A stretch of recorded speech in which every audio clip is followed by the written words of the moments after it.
conclusão. E se é para concluir, tem que concluir.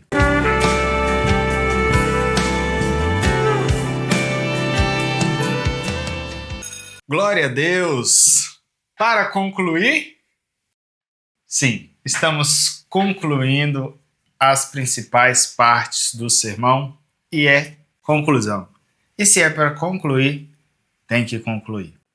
Não dá para começar tudo de novo. E eu vou terminar. Mais meia hora de mensagem. Já estou terminando. Vou concluir. E tem o outro lado. E ele estava andando com Deus. Era o que eu tinha para falar. Amém? O que eu não falei, o Espírito Santo fala. Temos extremos. Na introdução e na conclusão. É os dois que estão nas pontas. Os problemáticos. As partes mais difíceis. Não tão difícil quanto a introdução, porque a introdução lembra que tinha um grande problema. Qual era o grande problema da introdução? É que você está muito nervoso. Mas na conclusão, você não tem esse problema. Mas o que tem na conclusão que parece com a introdução é que deixamos por último. E na maioria das vezes, não fazemos. A maioria dos meus alunos presenciais, e assim como eu também, minhas maiores dificuldades está na conclusão. Cada um tem dificuldade em uma área. No momento, eu tenho tentado desenvolver melhor a minha introdução.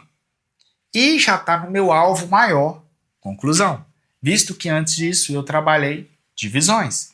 Sempre vamos ter melhorias para fazer. E você pode identificar qual a parte do sermão que você está mais precisando de trabalhar. Mas saiba que a introdução é importante, a conclusão também. Assim como começar bem é necessário, terminar bem também é necessário. Digamos que você convenceu as pessoas na introdução e você disse: peguem voo comigo, peguem viagem comigo. E eles embarcaram na viagem, acreditando que você ia levar a algum destino. Quando eles chegam, eles descobriram que você não estava indo para lugar nenhum. Que tristeza, que angústia na alma. Então tenha propósito, tenha direção e conclua o sermão. Algumas formas aqui de concluir o sermão. Uma das formas muito comum é o resumo. Irmãos, vimos nessa noite como alcançar o milagre, a importância de estarmos debaixo da proteção de Deus. Irmãos, nós vimos nessa noite sobre como devemos ter fé da maneira correta, que agrada a Deus, pois Deus agrada daquele que tem uma fé verdadeira. Resumo é, você pega o seu tema, a sua ideia principal, e trabalha ela de novo no final, para que a pessoa realmente vai com aquela tese na cabeça. Se a tese era, se a ideia homilética era ter mais comunhão com Deus, no final essa ideia precisa ser retomada de uma forma resumida, porque às vezes a pessoa dormiu no ponto, perdeu um pouco a direção do sermão, e na conclusão vai fechar ali de novo aquela ideia principal, aquele alvo, aquele objetivo, ok? Para que a pessoa é como se fosse um resumo do sermão. Mas tem um outro modo que talvez seja até mais utilizado. Na verdade, o resumo é muito utilizado. O que é a recapitulação? Então vamos lá, só para ficar registrado aqui. O resumo, você resume o tema, ok? Ou seja, você resume o sermão como um todo. É a ideia principal do sermão. É como se você resumisse o sermão como uma ideia só. Ah, Fernando, mas meu sermão teve 5 divisões. Mas você vai resumir a ideia geral. Ok? Lembra que eu citei um exemplo de uma plantinha murcha? A ideia geral não era ali tempo com Deus, comunhão com Deus? Então o resumo vai falar da importância de ter comunhão, para ter vida, para permanecer firme. Enfim. É o resumo, é no tema. O tema era comunhão com Deus, era intimidade com Deus. Então o resumo tem a ver com o tema, com a ideia homilética, com a tese, com a ideia principal, com o alvo, com o objetivo. Você pode dar o nome que você quiser. Alguns autores vão dizer o coração do sermão, o alvo, a ideia homilética, tudo isso, ok? Resumo. Agora e a recapitulação? Fernando, resumir não é recapitular? Só que aqui está recapitulando o tema e a ideia principal. E o que é a recapitulação, então? É os tópicos, são as divisões. Fernando, meu sermão não tem divisões. Não tem como você recapitular, não. Recapitular o quê? Seu sermão é uma coisa só, você vai fazer resumo. Mas você dividiu? Olha, digamos lá aquele exemplo da criança, as 3 fases. A criança nasceu, a criança aprendeu e a criança passou a ensinar. O que é a recapitulação? Irmãos, nessa noite nós vimos 3 fases do novo nascimento, sendo que a primeira fase é o nascimento em si. É necessário nascer de novo. Vimos que não existe vida espiritual se não houve novo nascimento. Você vai resumir essa fala de nascer de novo. A segunda fase que vimos é a fase do aprendizado. Porque tem pessoas que nasceram, já estão dentro do reino de Deus, mas agora é hora de aprender sobre os ensinamentos do reino de Deus. Porque não é o fato de ter nascido de novo que recebe um download completo. A pessoa agora precisa estudar as escrituras, precisa ser discipulado. É a parte em que a pessoa vai ser abraçado, aquele novo convertido, que é uma criança na fé, vai ser ensinado pelos anciãos, pelos presbíteros, pelos diáconos, pelos professores, pelos pastores. Enfim, é um resuminho mesmo. Aí vai depender do tempo que você tem, que eu vou falar do tempo também. E a terceira fase que vimos é a fase de que essa pessoa já cresceu e agora já está pronto para ensinar. Porque a roda precisa continuar. O universo precisa continuar funcionando. O reino de Deus não pode parar. Se todo mundo que nasceu de novo parasse agora de ensinar, como que ficariam os novos convertidos futuros? Agora é hora de produzirmos crianças, de alcançarmos pessoas para o reino de Deus e ensiná-las. Agora é a nossa vez de fazer aquilo que fizeram conosco. Nós vimos essas 3 fases nessa noite. Isso é recapitulação, ok? Então você está voltando os tópicos, talvez alguém perdeu um tópico, talvez alguém não entendeu lá, você falou o nome do primeiro tópico, ela dormiu, ela tá doida querendo saber qual tópico que era, e você vai e retoma ali, é uma forma, ok? Então, recapitulação é dos tópicos, das divisões. Às vezes você vai recapitular alguma coisa a mais ali, uma aplicação específica, uma ilustração específica. Talvez você recapitulou os tópicos e quer recapitular algo de grande importância, que era o seu foco também. Irmãos, inclusive, vimos nessa mensagem o exemplo de fulano de tal, ou o exemplo bíblico da narrativa tal. Você pode relembrar a pessoa, olha, nós vimos sobre isso, e ela já vai saber que você está concluindo. Citação. Citação tem a ver com âncora. Lembra desse nome? Âncora, estou ancorado em alguma coisa. E a citação aqui, ela pode ser de fontes diferentes. Vamos lá, olha. Primeiro, ela pode ser bíblica, mas ela não pode ser bíblica no aspecto de ser um novo texto para ser exposto. Concluir. É concluir. Não dá para você, eu vou terminar com a citação bíblica, aí você vai começar a explicar o texto. Aí não é conclusão. Aí é fato novo. E existe uma regra, conclusão não tem fatos novos, ok? Terminou com a citação bíblica? Amém. Só citar. A citação, ela tem que ter força por si só. Digamos que você está falando sobre ministério, sobre o reino de Deus, sobre valer a pena, e no final você termina com a citação bíblica de Paulo. Para que, irmãos, nós possamos dizer, assim como o apóstolo Paulo, completei a carreira, guardei a fé, desde agora a coroa da justiça me está reservada. Mas não somente a mim, mas também tanto quanto para aqueles que aguardam e esperam pela vinda do Senhor. Acabou. Isso é um versículo chave, porque você está falando, o seu sermão, você já trabalhou a ideia do sermão inteiro, de valer a pena, de esperar, de sofrer. Aí você termina com a palavra do apóstolo Paulo dizendo isso. É aquele desejo que fica todo mundo de fazer a mesma coisa, todo mundo de permanecer firme do mesmo jeito, todo mundo de ter a recompensa assim como ele. Não precisa ficar explicando o texto. Depois que você já tratou o assunto, essa citação bíblica vai entrar com peso total. A citação também ela pode ser de autor, ou seja, autoral de alguém, por exemplo. Você está pregando sobre Ministério da Palavra e você faz uma citação do Hernando Dias Lopes, ou você faz alguma citação conhecida, ou alguma citação que tem muito a ver com o que você está pregando. Mas é para fechar mesmo, irmãos. É uma citação que vai vir como um avalanche.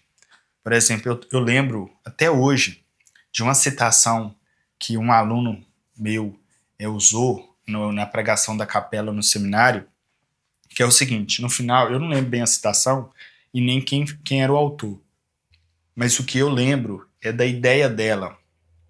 E a ideia dela era o seguinte: tinha a ver com o tempo, com Deus, e algum autor disse o seguinte: no dia do julgamento, ou nos últimos tempos, ou no tribunal de Deus, não lembro a expressão correta, eu lembrei a ideia, que em um tempo o Facebook, o Twitter e o Instagram iriam ser provas de que não nos faltava tempo.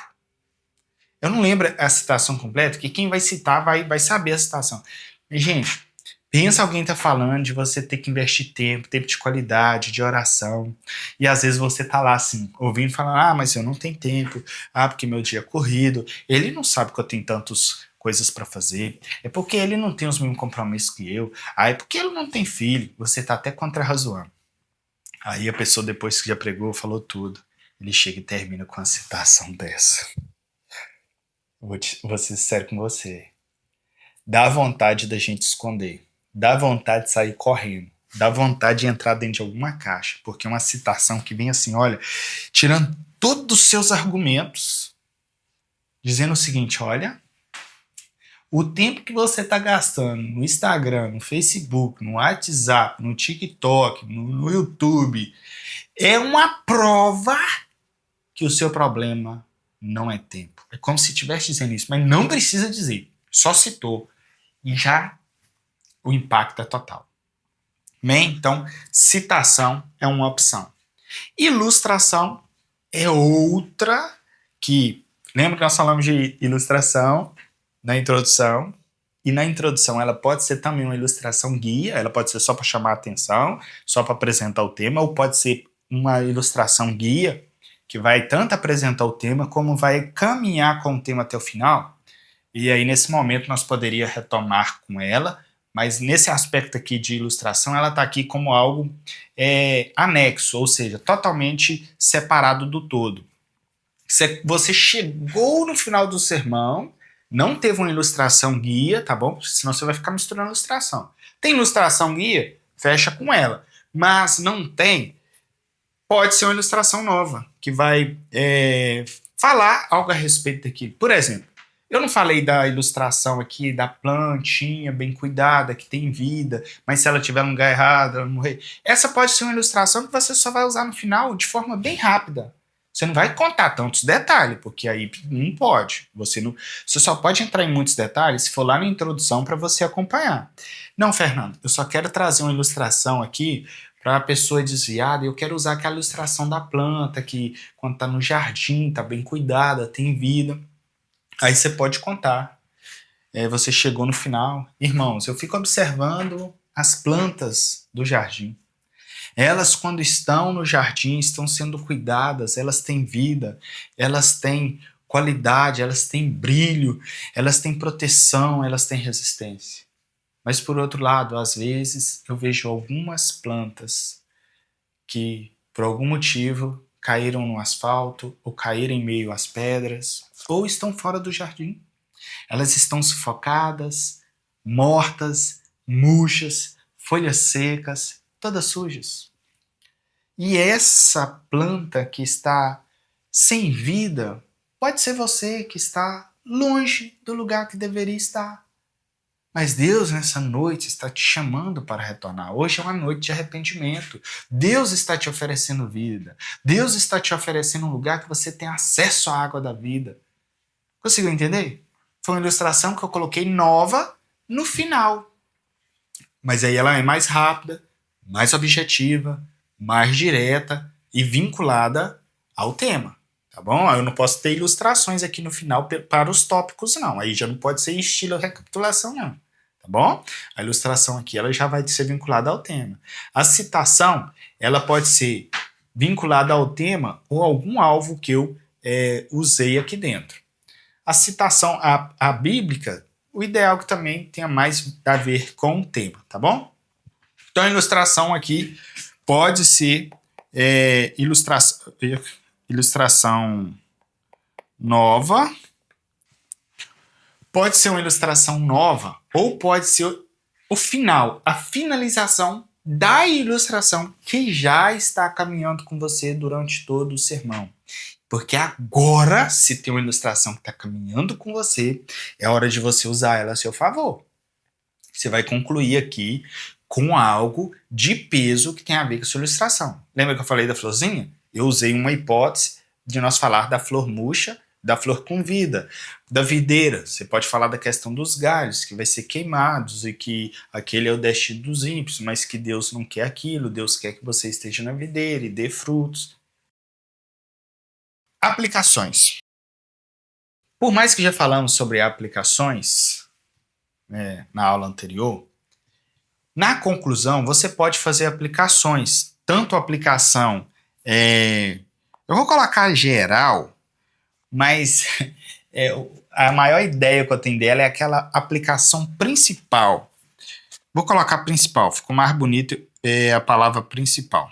Uma aplicação principal, ela é tipo uma aplicação alvo, ou pode ser aplicações no plural. E essas aplicações no plural, olha só, como que tem a ver com essas duas ideias aqui, ó. A aplicação principal, ela tem a ver com o tema. É igual o tema, é uma aplicação principal, é um tema. Mas as aplicações, normalmente, têm a ver com os tópicos. Por exemplo, eu estou falando lá sobre a planta no jardim, sobre intimidade com Deus. Uma aplicação principal, eu vou falar sobre quem está em Deus, tem vida em abundância e tal. Aplicações, lembra que lá nós falamos de a planta tinha proteção, a planta tinha cuidado, e a planta tinha vida, enfim. Aí essas aplicações poderiam ser. Nós aprendemos algumas lições nessa noite. Primeira lição, que quem está em comunhão com Deus tem proteção de Deus. Deus tem proteção para a sua vida. A segunda aplicação que nós aprendemos é que quem está em comunhão com Deus tem vida, e vida em abundância. E assim você vai fazendo tipo uma lista de aplicações. E essas aplicações podem estar vinculadas ao tópico. Pode estar, não estou dizendo que é obrigatório que esteja, mas vai fazer sentido que seja. Por isso que quem já aplicou nos tópicos não faz essas aplicações no final, faz só uma aplicação principal no final, vinculado ao tema. Espero que você esteja entendendo a ideia, os princípios, as bases, porque você não vai errar, tá joia? Apelo. Eu coloquei o apelo aqui, mas é o seguinte, vamos conversar um pouquinho sobre o apelo. O apelo, ele depende muito do local que você está, da igreja que você está. E você conhece a sua igreja melhor do que eu. Talvez você é de uma igreja, da Assembleia de Deus, ou de alguma igreja pentecostal, ou até mesmo de uma igreja neopentecostal. Talvez uma igreja neopentecostal você não queira fazer um curso comigo, porque eu sou um pouco conservador, assim, eu não sou muito extremado. Talvez você vai querer algo mais. Mas se você for neopentecostal e está gostando desse curso, está fazendo com amor e com empenho para fazer algo da forma correta, louvado seja Deus pela sua vida, tá bom? Existe uma visão do neopentecostal que pode estar ultrapassando os limites bíblicos, mas não quer dizer que é o seu caso, nem que é o caso da sua igreja. E lembrando que eu sou pentecostal, amém? Mas o apelo vai sofrer variações de acordo com a sua denominação. Tem denominação, por exemplo, que faz apelo para aceitar Jesus.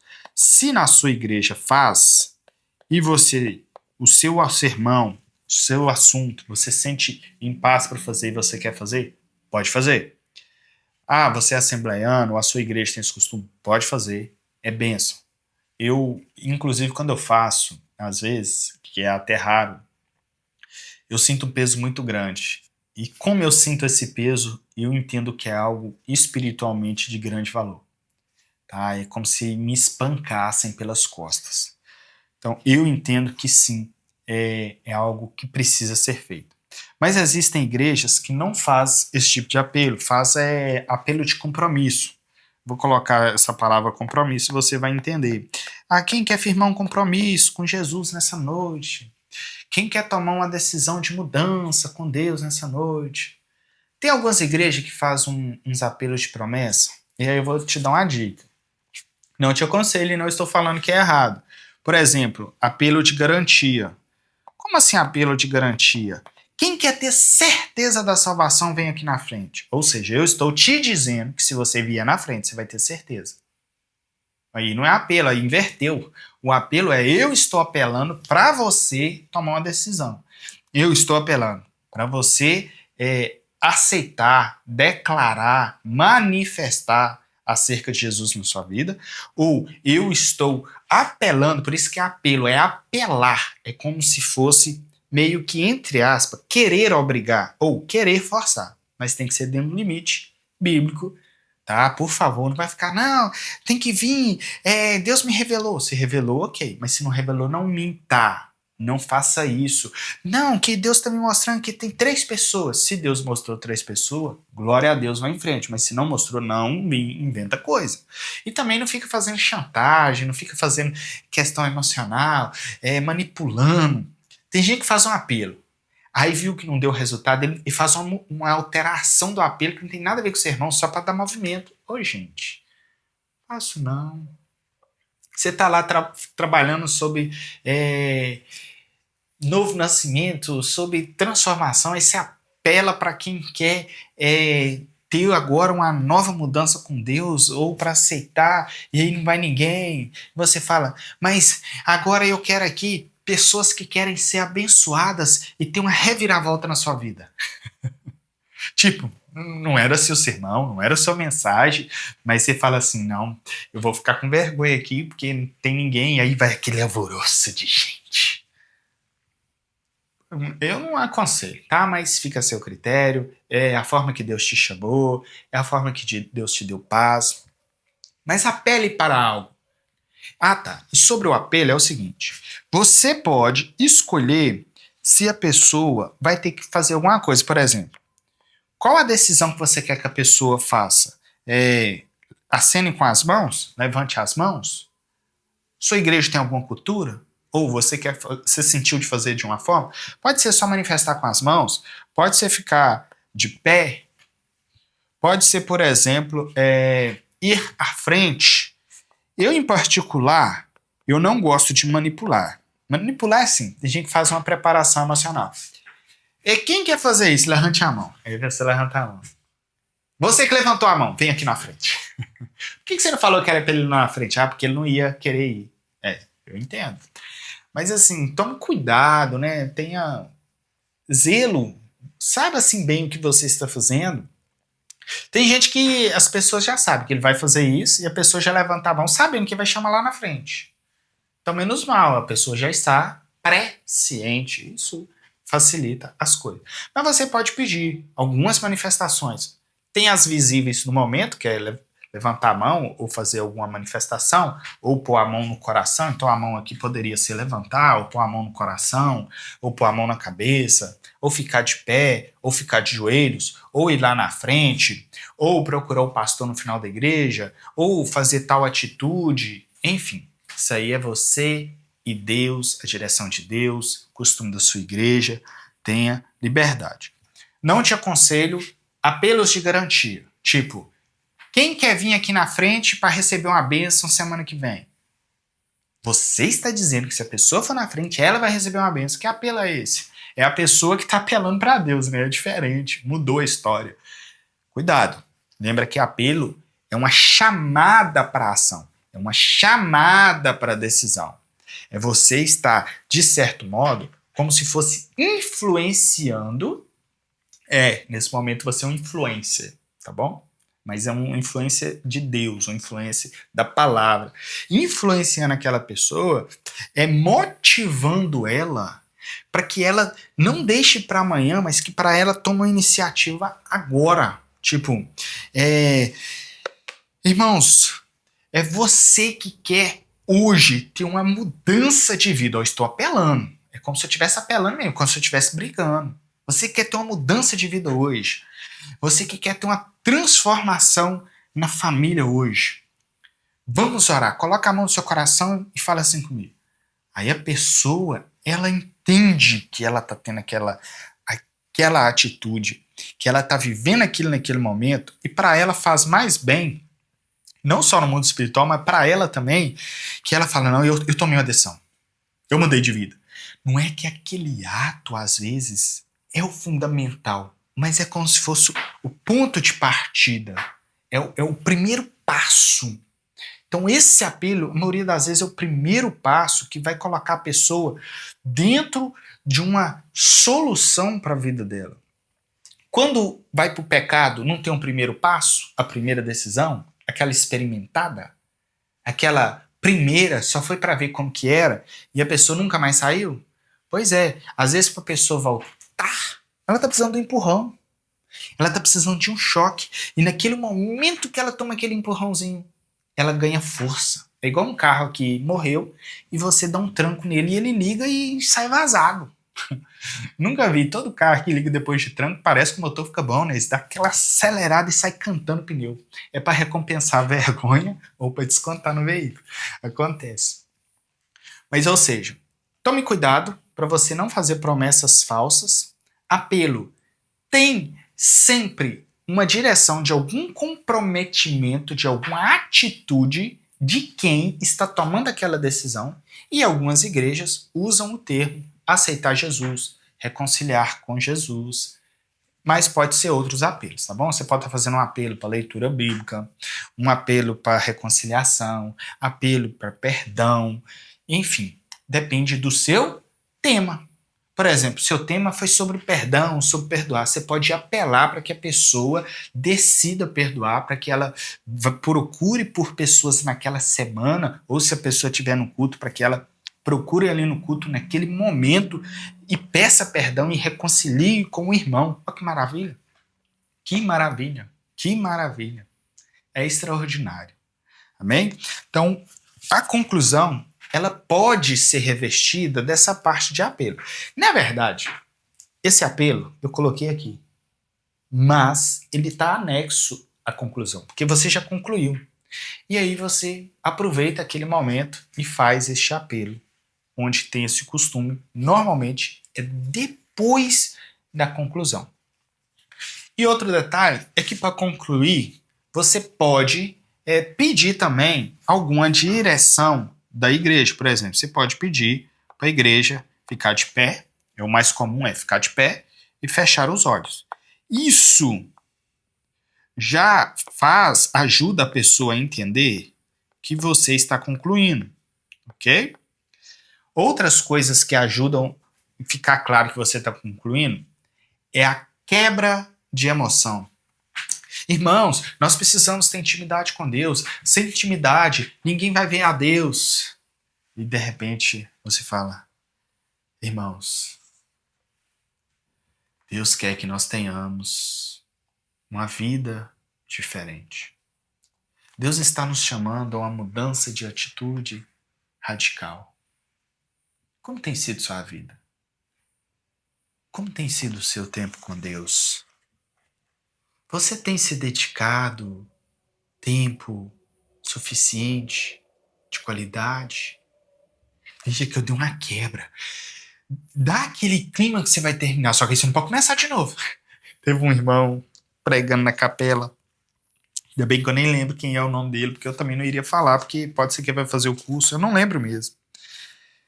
Não sei se foi um irmão ou irmã, mas estava indo bem. Aí parecia que tinha acabado. Eu falei, gente, que massa. Mas não tinha acabado, não. Aí começou os tópicos de novo. Eu falei, uai, mas para mim era a conclusão. Porque deu essa quebra, esse clima de emoção, de concluir, de finalizar. E se isso acontecer, ainda mais se já tiver dado o horário do seu sermão, não volta pro sermão de novo, não. Tem gente que parece que concluiu assim com perfeição e volta, porque descobriu, lembrou algo novo, Gente, conclusão é para conclusão. Fernando, eu esqueci o tópico principal. Meu Deus, e agora? Pode ser que não dá para você voltar nele. Não, mas eu esqueci de contar uma história que eu ia contar lá no primeiro tópico. Não é hora mais, a não ser que a história esteja organizada e preparada para entrar aqui como se fosse uma ilustração, porque essa ilustração aqui pode ser uma história. História é uma ilustração, ok? É um acontecimento. Deixa eu incluir um aqui que na hora que eu falei aqui com vocês eu acabei lembrando, que é pergunta retórica. Pode fazer uma pergunta retórica também. O que é uma pergunta retórica? É uma pergunta que não vai esperar por resposta e a pessoa vai levar essa pergunta para casa, ok? Então, como é isso? Você falou lá da flor, falou de ter intimidade com Deus, falou de ter vida e falou de estar morrendo. Você vai querer ter vida ou vai querer permanecer morrendo? Acabou. A pessoa vai levar essa pergunta para casa. Porque você já expôs o porquê dessa pergunta. Você não precisa ficar explicando, ok? Nós estávamos falando um exemplo aqui o exemplo da videira e uma pergunta que poderia ser feita, que lá tem a ideia do galho. Eu te pergunto nessa noite, você vai querer ser um galho que está na videira tendo vida ou você vai querer ser um galho que está fora da videira e está prestes a ser lançado no fogo? Fechou pergunta? Acabou a explicação. A pergunta vai ficar. É como se fosse a última luz que a pessoa viu. Ela vai ir com aquela pergunta para casa. E você? Vai servir a Deus ou a Baal? Você está pregando sobre dinheiro, sobre tesouro, sobre onde está o seu coração. E você? A quem você vai servir? A Deus ou ao dinheiro? E essa pergunta ela vai ficar, ela vai permanecer. E ela não vai ser respondida. Porque assim como Jesus, como a parábola do filho pródigo termina com o filho mais velho decidindo se entra ou não entra para a festa, aqui é uma pergunta com uma decisão. Você quer tomar uma atitude ou você quer permanecer e sofrer aquelas coisas? Porque o seu sermão já expôs as consequências, os benefícios. Os benefícios de servir a Deus, os malefícios de não servir a Deus. Você pregou sobre Davi, você falou sobre os acertos de Davi e como ele teve recompensa. E você falou sobre os erros, quantas consequências terríveis que ele sofreu. Aí você vai perguntar, você aprendeu hoje com Davi? Eu te pergunto, você quer praticar os acertos de Davi? Ou você quer viver nos erros de Davi? A escolha está em suas mãos. Lembrando que esse tipo de pergunta é bíblico. Deus pergunta ao povo de Israel, vocês querem a bênção ou a maldição? Porque, na verdade, não é uma escolha de palavras, é uma escolha de atitudes. Tipo, você escolhe essa opção, viva de acordo com essa opção. Você escolhe essa opção, viva de acordo com essa opção. Ok? E eu falei que é uma opção, outra opção. Pode ser que eu esqueça de falar algo muito importante. E eu vou te dizer agora. Não é o assunto de agora, te adianto. Mas rapidinho. Crie ambientes. Digamos que eu diga assim, você vai querer servir a Deus ou a Baal? O que eu acabei de fazer aqui agora? Eu disse, entre aspas, que Baal é esse lado aqui. E que Deus é esse lado aqui. Irmãos, aí só for dizer assim, irmãos, pode ser que você está na presença de Deus. Deus está desse lado, não esquece não. Hipotético, irmãos. É como se fosse um campo visual. Você está seguindo Deus, na direção de Deus. Mas, por outro lado, o mundo está te chamando. Por outro lado, existem influências malignas te importunando. Aí passou 10 minutos, irmão, você está pregando. A pergunta é, você vai servir a Deus ou a Baal? Ou talvez vai ser uma pergunta retórica. Qual lado você vai querer seguir? Você vai querer seguir esse lado? Ou você vai querer seguir esse lado? Qual a direção você vai levar para sua vida? Você vai querer seguir a direção certa? Ou você vai querer seguir a direção errada? Isso aqui, irmãos, não tem a ver com ser direita ou esquerda, não, porque eu poderia ter feito o inverso. Ok? Talvez você vai ter um padrão sempre. Eu não tenho esse padrão, não. Vamos supor, você fala assim, ó, o certo sempre vai ser o direito, porque eu sou da direita, eu não sou da esquerda. Beleza, fica do seu critério. Então, nesse exemplo meu, a minha direita está aqui. E o meu vídeo não está espelhado por causa da letra, não está. Então, direito está aqui. Então, se eu usar aqui como sendo o caminho que nós buscamos, o céu, a eternidade, então aqui vai ser o inferno, aqui vai ser o mundo, a imundícia, a má influência, mas aqui estão as boas influências, estão as coisas espirituais, estão as coisas da palavra, mas aqui estão as coisas da carne, aqui estão as coisas da poluição. Consegue entender? Tenha esses ambientes. Por isso que nós falamos as coisas do céu. Nós não falamos as coisas do céu. Nós não falamos as coisas do inferno. Não. Porque sobre o céu e o inferno já existe um campo visual que é de cima e embaixo. Então eu não posso falar, aqueles nossos irmãos. Não, eu não posso apontar para cima e falar, meu dedo tá mais alto. Eu não posso falar para cima como se fossem nossos irmãos. Querem falar de quem está do meu lado. Nossos irmãos, ó, estão aqui à minha altura, panorâmico, na horizontal. Coisas celestiais, espirituais, vertical, para baixo ou para cima. Nossa comunhão com Deus é aqui, ó, na vertical, de baixo para cima, de cima para baixo. Nossa comunhão com os irmãos, ó, horizontal, horizontal. Aqui é a nossa comunhão com os irmãos. Então, fica aí essa dica aí dos pontos. Estabelecer um ponto, cuidado para você não embolar os pontos, porque a mente da pessoa cria um vínculo naquele momento. É a imagem, é o desenho. O corpo fala. A maior parte da nossa mensagem está no nosso corpo. Por exemplo, o reino de Deus é grande. O reino de Deus é grande. Porque as coisas pequenas, não, porque as coisas pequenas da vida podem serem grandes, de grande influência na nossa mente, no nosso coração. Deus abençoe a minha vida. Deus abençoe a sua vida. Deus abençoe a vida de todos nós, porque Deus é poderoso para fazer infinitamente mais. E que Ele continue nos dando graça, sabedoria e força. Pai, eu te agradeço por mais uma aula, por mais uma oportunidade de estarmos aqui estudando, ministrando sobre o ministério da palavra, Deus. Nos ajude, Pai, sempre esteja a tua graça conosco, a ação do teu Espírito Santo, que a tua palavra esteja ardendo no nosso coração, Deus, e que sejamos fervorosos pelo poder do teu Espírito Santo. Nos ajude, Pai, nos use e nos cuide, Pai, de cada detalhe de nossa limitação. Sabemos que o Senhor nos escolheu nos conhecendo nossas limitações, mas nos ajude a vencer os desafios, nos ajude, Deus, a terminar a mensagem de forma sobrenatural, para que vidas sejam impactadas, para que almas sejam alcançadas.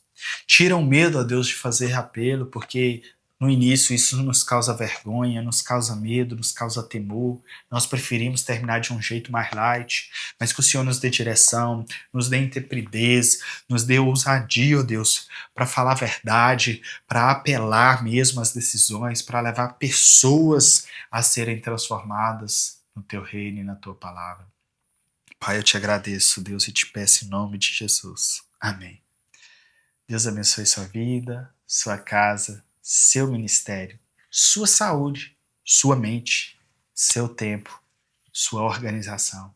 Abençoe você em todas as suas áreas e que o ministério da pregação seja um novo nível para a glória de Deus.